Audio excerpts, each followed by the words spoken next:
Without further ado, our next speaker is Dr. Laura Greene, who has associations with University of Illinois and the University of Florida, and in 2015 became the chief scientist at the National Magnetic Field Laboratory.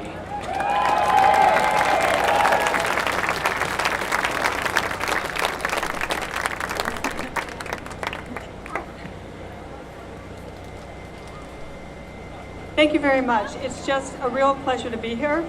I'm also the president of the American Physical Society, and so Roger and me are representing this more than 54,000 person society. And based on the other talks, I would recommend that you go to aps.org and you can learn all about education, diversity, international, all kinds of wonderful things, and contacting Congress. So I would really recommend you go to that site. It's a terrific organization. Now, I'm just going to talk about my own love for science. And because I was kind of hardwired for science, very, very young, I would just look at the stars and be so enthralled. And I remember specifically, it wasn't just the stars. I couldn't understand why I was a little kid reaching up in the bathroom sink why the water was soft and the porcelain was hard. And I just couldn't get enough of it. And yeah, as a female, I ran into people that didn't know why I wanted to do that, but I did. And I just was bit by the bug of science at a very young age. And I love it when other people get that.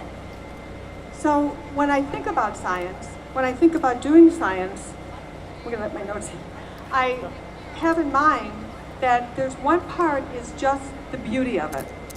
Getting lost in the stars, an equation like the Fermi Golden Rule. I know you don't know that, but it's worth learning it. The crystal structure, or the growth of a crystal, how beautiful that is. It's just amazing, and it grabs you, and there's always something new to find and understand. And it's the same kind of awe and getting lost in that I feel when I listen to music, whether it's Simon and Garfunkel or Chopin. Or watch, or look at art, whether it's Andy Warhol or Monet. It's all that beauty that we can reach out to, learning new languages. We're all wrapped in together in that. But one step further, as I started learning more and more about science, I realized another beauty, and that is when science worked with engineering and all these other areas, and what we could do for ourselves. My favorite example is my cell phone. 25 years ago, most of these materials didn't exist. Science brought us there, and the engineers helped us get there, and the psychologists helped us know which was more entertaining, and the artists make it look good, and we worked together to give us a better society.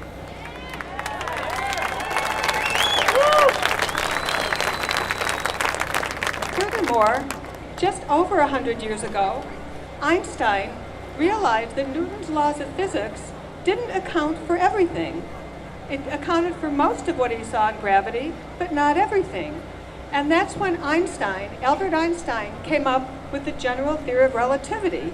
It was all about curved space. And it seems like playing in a sandbox.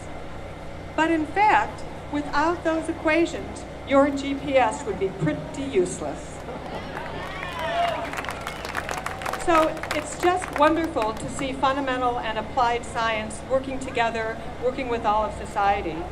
And I want to say one more thing that's very, very exciting to me. I love teaching my students. I love when my students, whether in my laboratory or my classroom, get bit by the bug of science and get an idea what scientific method might be.